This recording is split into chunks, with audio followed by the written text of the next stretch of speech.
의원의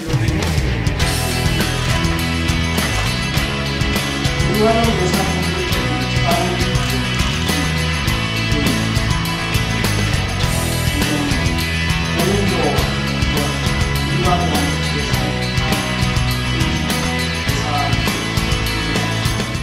청와대와 교육부가 역사교과서 각종화 비밀 TF를 제정해서 비밀리에 명명되어 온 현장이 적발되어 TF 회의 결과를 청와대에 보고하고 청와대가 직접 방문도 했습니다.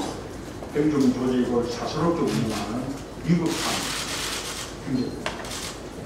통상적인 교과서 개발 일정을 살펴보면 고등학교 교과서는 3년 7개월, 중학교 교과서는 4년 8개월 정도 소요된다고 합니다. 2017년 3월 중고교 교과서를 사용하기 위해서는 앞으로 1년 4개월밖에 남지 않았습니다. 시간상으로도 정상적인 교과서를 만드는 것이 불가능합니다. 또 만들어봤자 정권이 받으면 없어질 1년짜리 정권 교과서에 나가겠습니다. 올해도 정부의 누리과정 예산은 제로, 영어입니다. 누리과정은 법률적으로나 정치적으로나 중앙정부가 책임져야 합니다. 박근혜 대통령도 그렇게 공약했습니다. 그러나 정부는 누리과정 예산을 시도교육청에게 떠넘겼습니다. 하는 수 없이 국회가 민주당이 주도해서 올해 누리과정을 위해 5,064억 원을 예비비로 지원했습니다. 시도교육청의 2015년 지방교육체 발행 규모는 6조 1천억 원이고 지방체 총규모는 11조 원에 달합니다. 17개 시도교육청의 내년도 상환해야 될 금액은 원금과 이자 포함해서 6천억 원 정도에 달합니다. 2016년 누리과정 사업비 4조 원은 2016년 17개 시도교육청의 학교 기본 운영비를 넘어서고 있는 그런 상황입니다. 매해 시도교육청이 이렇게 비전해서 누리과정 예산을 해결해야 한다면 초중등교육 재정 파탄, 누리과정 중단 등 엄청난 사태를 맞을 수밖에 없습니다. 이런 상황에서도 정부는 오히려 교육청의 누리과정 예산을 의무 지출 경비로 지정하기 위해서 지방재정법 시행령과 교육비 특별회계 예산 편성 운영에 관한 규칙 개정을 일방적으로 강행하려고 합니다.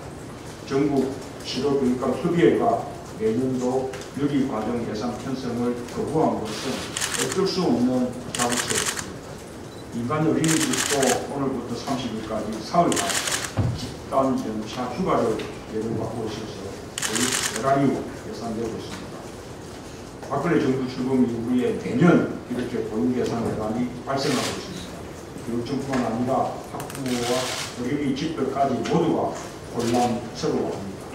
저출산 대책을 위해서는 국가가 무엇보다 보육에 투자해야 하고 누리과정 예산을 안정적으로 정착시켜야 합니다. 우리 어린이들, 학생들의 꿈과 미래를 책임지고 있는 교육감으로서 정부의 포악한 역사 교육정책, 국사 교과서를 정화함으로써 획일성, 학문의 자유, 교육의 자유를 침해하려고 하는 정부의 포악한 행위를 제대로 막아내지 못했던 점 너무 죄송스럽습니다. 그렇기 때문에 저희는 각오를 갖고 있습니다. 반드시 진화를 되풀이지 않겠다는 각오를 보입니다. 저희 의원님들 130명의 의원님들이 최선을 다하겠습니다. 누리과정과 지방채 예산, 이자 부담은 그리고 또 대표님께서 말씀하신 지방교육 재정교 부분 부실 지난해와 같이 되지 않도록 저희 각오를 보이겠습니다. 그리고 국사교과서에 관한 또 우리 교육감님들이 그동안 해서 주신 점들을 이렇게 해주시는 분들 조금이라도 보답하는 각오를 가지고 11월 2일이 지난다 하더라도 지속적으로 간단 없이 끝까지 이들의 잘못된 의도를 나아낼 수 있도록 최선을 다하는 과정이었습니다. 누리과정 예산 문제 때문에 지방교육이 황폐화될 위기, 지방교육 재정의 파탄 위기에 처해 있는 이 상황을 여러 차례 말씀드리고 그 해소 문제를 해결해 주시기를 간곡히 부탁드렸습니다. 그러나 지금도 그 문제가 해결될 기미가 보이지 않아서 저희도 매우 답답해서 다시 한번 요청드렸습니다. 그동안 우리 교육감들은 지난 5월 총회에서부터 줄기차게 누리과정 예산의 의무지출 경비 편성을 거부하는 결의문을 채택하고 새정치민주연합 당대표님과의 협의도 했고 또 새누리당 원내대표와의 간담회도 가졌고 교육부 장관 겸 부총리와의 간담회를 통해서 누리과정 예산은 정부 지출로 편성하도록 이렇게 촉구하고 여러 차례 호소도 했습니다.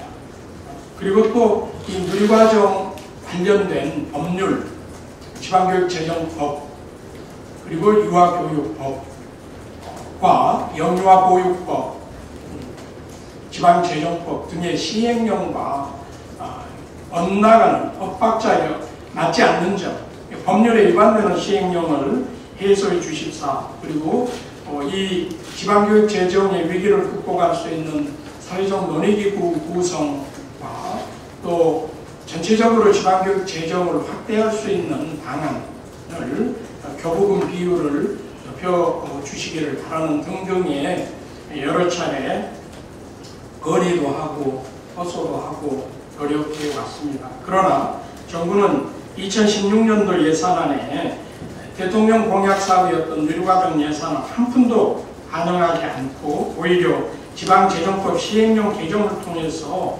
일방적으로 시도교육청에 누리과정 예산을 떠넘기고 있습니다.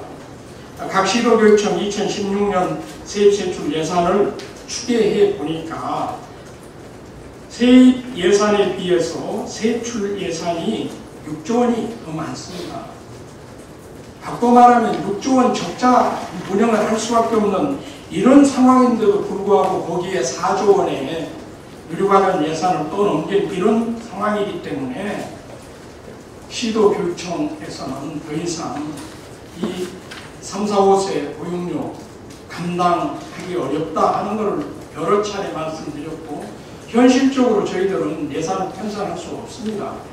교육감의 직무는 학교의 학생들을 위한 교육과 학예가 우리의 직무로 아주 직무상 규정이 되어 있는 것이기 때문에 이것은 당연히 중앙정부 예산으로 국고로 해결하지 않으면 안 되는 그런 사항임을 다시 한번 말씀을 드리고요. 또 한 가지 그 역사교과서의 국정화라고 하는 것은 정말 있어서는 안 될 일이라고 생각합니다. 우선 과정부터 대통령의 지침에 의해서 여당의 대표가 이것을 몰아가는, 정치적으로 몰아가는 그런 상황으로 국정화를 가져간다고 하는 것은 교육계를 정말 근본적으로 교육을 훼손하는 그런 결과를 가져올 수밖에 없는 아주 위험한 일이라고 생각을 합니다. 경기도 경우에 91%의 역사 교사들이 모두 반대하고 있습니다. 뿐만 아니라 이제까지 교육 과정에서 역사 교육에 아무 문제가 없었습니다. 그럼에도 불구하고 마치 지난 몇 년간 교과서 잘못된 것처럼 그렇게 얘기하지만 교과서의 집필도 교육부의 철저한 지침에 의해서 집필이 된 것이고 그것을 교육부가 철저하게 검증을 해서 나온 중학교 9종, 고등학교 8종의 이 교과서는요 정말 흠잡을 데가 없는 것입니다. 그럼에도 불구하고 이것을 지금 뒤집는 것은 교육부로서도 그렇고 정부로서도 그렇고 해서는 안 될 일이죠. 특히 이 교과서의 검증이 지난 2009년 이명박 정부 시절에 이루어진 것입니다. 그런 의미에서 집필자도 그런 얘기를 합니다만 철저하게 모든 교육부의 의견이 다 반영된 그런 교과서를 얘기하는 것이고요. 교과서 선택 과정도 아주 민주적으로 학교의 역사 교과 교사들이 그 다음에 학교 운영위원회의 심의를 거쳐서 학교장이 최종적으로 결정짓는 그 그런 민주적 절차에 의해서 교과서가 선정되는 그런 과정을 볼 때 이번에 이 국정화 교과서는요, 교육 자체를 아주 훼손하는 반교육적인 것이고, 이런 모든 교육계의 민주적 절차를 무시하는 반민주적 절차라고 저는 생각합니다. 철저하게 이것은 단연코 막아나가야 한다고 생각을 합니다.